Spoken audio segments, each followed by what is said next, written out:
October মাসে AFC Asian cup বাছাই পর্বে হংকংয়ের বিপক্ষে দুটি গুরুত্বপূর্ণ ম্যাচ খেলতে যাচ্ছে বাংলাদেশ জাতীয় ফুটবল দল। এমন এক প্রতিদ্বন্দ্বিতাপূর্ণ ম্যাচকে সামনে রেখে বাংলাদেশ ফুটবল ফেডারেশন বাফুফে সম্প্রতি যে ২৮ সদস্যের প্রাথমিক স্কোয়াড ঘোষণা করেছে তা ইতিমধ্যেই ব্যাপক আলোচনার জন্ম দিয়েছে।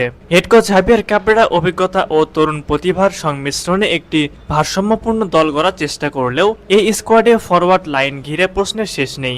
গোল করার মতো নির্ভরযোগ্য স্ট্রাইকার অভাব যে স্পষ্ট তা মানছেন সাবেক ফুটবলার থেকে শুরু করে সাধারণ সমর্থকরাও। বিশেষ করে জায়ান হাকিমের জায়গা না হওয়ায় অনেকে হতাশ হয়েছেন। তবে আশার কথা হলো এই ২৮ জনের মধ্যে এমন ৩ জন অ্যাটাকার রয়েছেন যারা ঠিকভাবে সুযোগ পেলে বাংলাদেশের গোল সংকট দূর করতে সক্ষম। আর হ্যাঁ, তালিকার শেষ অর্থাৎ ৩ নম্বরে যার নাম আসবে সেটা শুনলে হয়তো অনেকেই অবাক হবেন আপনারা।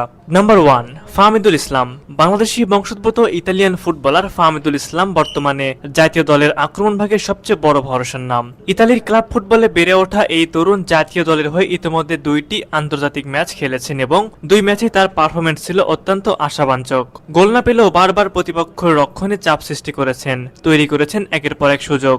তার dribbling, ball control, of the ball movement এবং দ্রুত সিদ্ধান্ত নেওয়ার ক্ষমতা তাকে এক ধাপ এগিয়ে রাখে। তার মতো একজন স্মার্ট অ্যাটাকার বর্তমানে বাংলাদেশ দলে দারুণভাবে প্রয়োজন, বিশেষ করে হংকংয়ের মতো গোছানো ডিফেন্সের বিপক্ষে। নাম্বার 2, রাকিব হোসেন।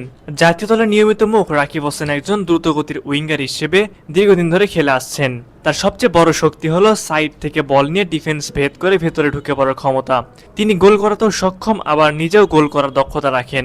মাঠে তার উপস্থিতি দলের আক্রমণে গতি আনে এবং প্রতিপক্ষ রক্ষণকে ব্যস্ত রাখে। তবে রাকিবকে কার্যকরী করে তুলতে হলে প্রয়োজন সঠিক পরিকল্পনা ও পজিশনিং, যেটা কোচ কাবরেরার কৌশলে মাঝে মধ্যে অনুপস্থিত থাকে। তবুও বলতে হয় রাকিব তার অভিজ্ঞতা ও গতি দিয়ে বাংলাদেশের আক্রমণ ভাগে একটি গুরুত্বপূর্ণ ভূমিকা রাখতে যাচ্ছেন। নাম্বার 3, আল আমিন। এবার আসি সেই ফুটবলের কথায় যার নাম শুনে অনেকেই চমকে যেতে পারেন। তিনি হলেন আল আমিন।